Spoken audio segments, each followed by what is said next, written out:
On the fourth day of hating, my true love gave to me a video about Cody Rhodes. What up, cucks? It's your boy, the hater, and it's day 4. Quattro. Via. Quatre. A few other languages, motherfucks. Of 25 days of hate. And today's video is going to be 25 reasons why Cody Rhodes sucks. Don't forget to hit that like. Don't forget to hit that subscribe, motherfuckers. Leave your boy a comment. Because as we've already established many times, the hater is trying to grow and the hater is built different. And the more I grow, the more videos I plan on making, cucks. So if you like the hater, just throw a like, throw a comment. You know what I'm saying? Let's get to it. Reason 1 why Cody Rhodes sucks. Wrestling only has one royal family.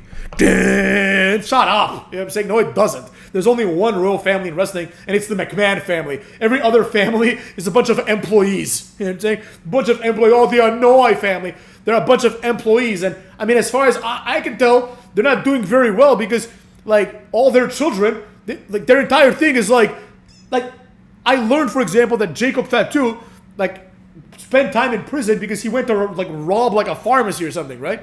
It's aren't you guys rich? Aren't you a wrestling royal family? Why are you robbing pharmacies? Maybe they're not. Maybe there isn't that much money in wrestling, motherfucks, because all of them are just a bunch of fuck ups, right? Not all of them. Roman Reigns, I don't think he robbed anybody. I'm sure he's doing just fine. You know what I mean? The Usos, they got a few DUIs, but not the same thing. But it's all of them are yeah, dog. Yeah, it's hard being in the hood. You know what I'm saying? And it's I thought you were rich. You know what I'm saying? You're a bunch of rich kids. Right? Enough of this oh, I'm a hood thing. No, you're not. You have no idea. If the Usos grew up in a lot of the places that I've lived, they wouldn't last 2 days, motherfuckers. They wouldn't last 2 days. Anyways, oh, I got big tattoos. Oh, it's a tattoo of a palm tree. Is it? Shove it up your ass. Same thing with the Rhodes family, and same thing with Cody Rhodes' boring-ass theme song. Reason number 2. His haircut is stupid, motherfuckers. He has the standard Vince McMahon haircut, which was a haircut back in the 90s, and now it's really not, but he has it anyways. Reason number 3. He bleaches his hair blonde, and men that do that tend to suck ass. You know what I'm saying? Reason number 4. He is overly emotional in promos, okay? You can just watch any promo. He's always oh, my eyes are teared up. Shut up, man. Be a man. You know what I'm saying? Reason number 5. He emotes and talks too much while wrestling.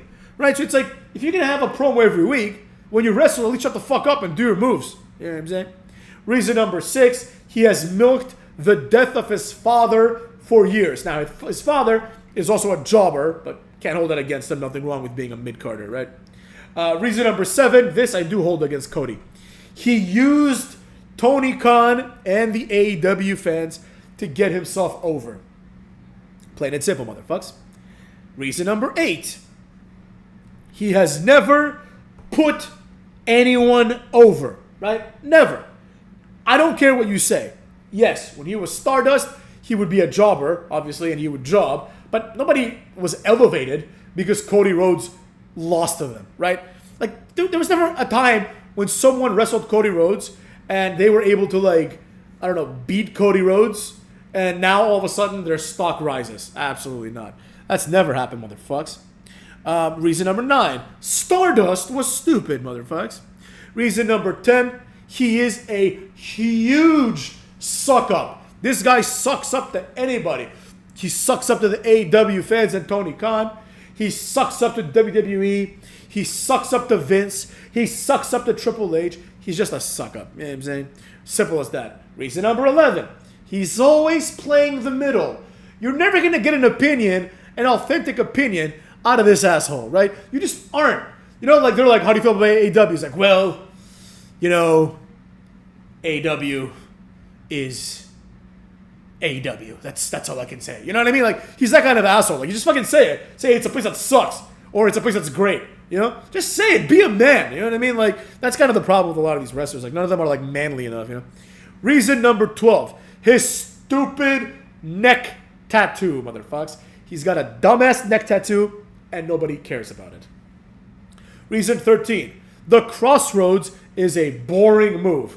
Why would a Crossroads hurt more than a regular ass DDT.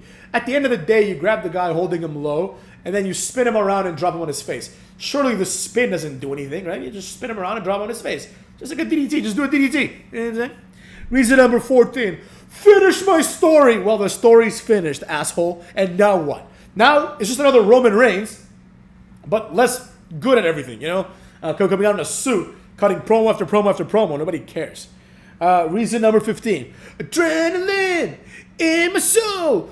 Shut up. You know what I'm saying? This goes back to reason 1. Wrestling only has one royal family. But this point is more about the entrance music. The first point, wrestling only has one royal family. The issue with that is that they're not a royal family. Like, they're a family of jobbers, you know? Now, okay, Cody Rhodes is now WWE champion. But beyond that, it's a family of jobbers. Goldust was a jobber. Yeah, he was over for a little bit. He had some good feuds in the 90s. But after that, like, the vast majority of his career, he's a massive jobber. Dusty Rhodes, I mean, I'm not gonna pretend that I'm this big Dusty Rhodes match watcher, but look at him. I mean, he was obviously a mid-carder. I don't care. He never was WWE champion, was he? Cucks. Anyways, yeah. Reason number 16. He always comes out with like 100 people. You know, it's always him, 100 people, and sometimes there's a dog there as well. And of these 100 people, nearly all of them, except for the dog, suck ass. You know what I'm saying? Reason number 17.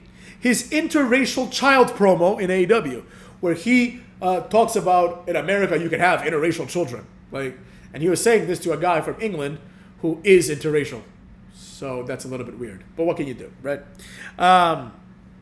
Reason 18, the gender reveal segment. Now I noticed that they had like another gender reveal segment of some random ass fan on Raw. My theory is they did this so when you Google Cody Rhodes gender reveal thing, it doesn't take you to AEW, right? Because then you're going to be like, oh, he was in AEW. A lot of people, believe it or not, just don't know what AEW is. Like, I know it's crazy for people because the assumption of wrestling is that, like, well, SmackDown gets, like, let's say 2.5 million viewers, and these people choose not to watch AEW. No, they just don't know what it is, right? Because AEW is not big. So it's as simple as that, cucks. That's why they need to, like, do something crazy. But what can you do, right? Reason number 19. Any segment involving his wife is boring and hacky. And this is going to lead us to reason 25, which might also include a mini rant. Reason 20. He convinced Dusty Rhodes, or Dustin Rhodes, whatever, Goldust. He convinced Goldust to quit his job and join AEW, and then abandoned his ass and left him in AEW. Reason 21. He broke the throne during AEW, only then to be hired by Triple H after pleasuring him, and there's no other explanation. You know what I'm saying? I mean, I'm sure he didn't actually pleasure him, but he did suck up. You know, he is a big suck up. Reason 22. He is a bitter ass who never wrestles. Right?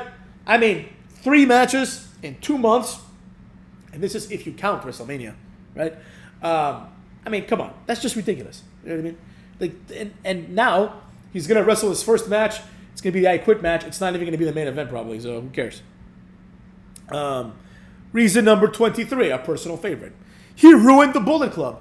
The Bullet Club went from being this niche, like, foreigner stable to basically becoming what it is now, the Elite, once Cody Rhodes joined.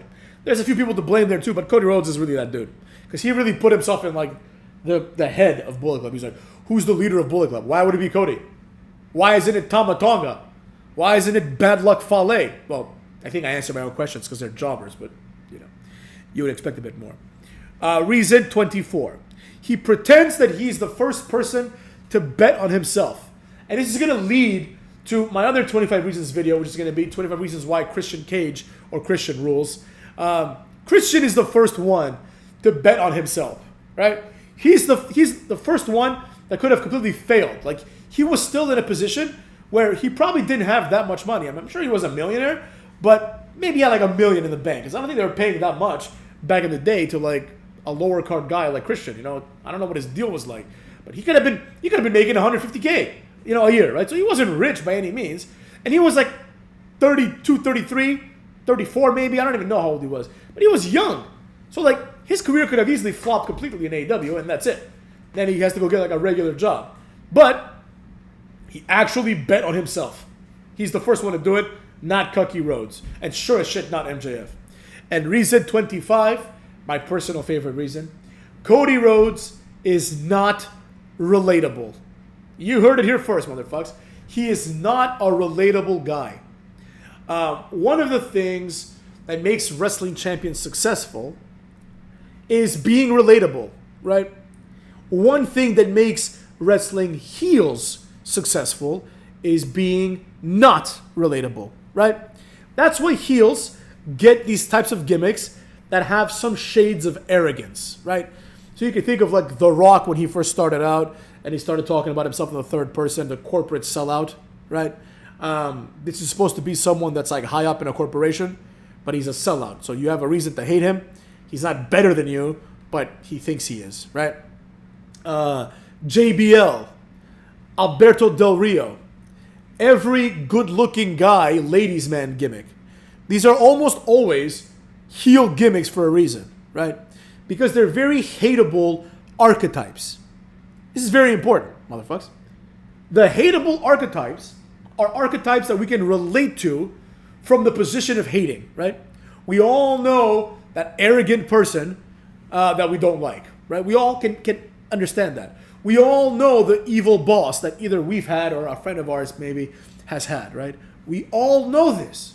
So that's why the heel characters go like this. Cody Rhodes is a Nepo baby, right? Let's be real. I'm not saying that, if it weren't for his father, he'd never have a shot. He obviously works hard. Cody Rhodes is not a horrible, horrible wrestler. He sucks, but he's not a horrible wrestler. He could easily have been a jobber. You know what I mean? Like he could have like a Dolph Ziggler career, meaning that he's there for 20 years and nobody really gives a flying fuck. He's just there, right? Doesn't do anything, never does anything interesting. Like Dolph Ziggler, like the only interesting thing Dolph Ziggler ever did was that storyline with Otis, where he wanted Mandy Rose, but she liked Otis. That's like literally it. Everything else is just boring and generic, right? Same thing with Cody. But he is very unrelatable, right? Because he's had everything given to him, right? And you can hear him talk. He's like, there was a time when Dusty Rhodes couldn't pay the power bill. Dusty Rhodes, motherfucks, was a fat man who got paid millions of dollars to do a fake sport and then to work behind the scenes. The fact that Dusty Rhodes spent a lot of money buying a big house and doing other things and then he couldn't afford the bills, right, does not make you like this relatable poor guy. No, motherfuckers. No, you were born with every advantage, right? And this was clear during his legacy days when his move was literally called the Silver Spoon DDT, right? Which was a great name. But the whole idea here, motherfuckers, is that Cody Rhodes, no matter how you cut it, no matter how you cuck it, motherfuckers, is not relatable. He is a rich, successful, handsome guy, you know what I mean, who has been successful and has had at least some money since he was 19. You know what I mean? So a working class person who makes minimum wage is not going to be able to relate to Cody Rhodes. He just isn't. You see what I'm saying? He just isn't going to be able to relate to him. And that's an important element to have in your world champion, right? You can relate to a superhero, right? Because we've been conditioned to do so by comics and, action movies and things like that. You can relate to, a man getting revenge, right? Because we all want revenge for things that people do to us that are wrong, right? You can relate with a fed up redneck employee who's tired of the system and wants to beat up the boss. You can relate to this, right? You can relate to Stone Cold because he's a working class guy. He wants to go there and wrestle, but he's being held down, right? Because the corporation has other plans. So he's taking matters into his own hands. He's going to go and beat up the boss and drink a beer over his body. You can relate to this. You cannot relate to fucking Cody Rhodes. And with that being said, motherfucks, take care of yourselves. And don't forget, just like the hater, you're also built different, motherfuckers.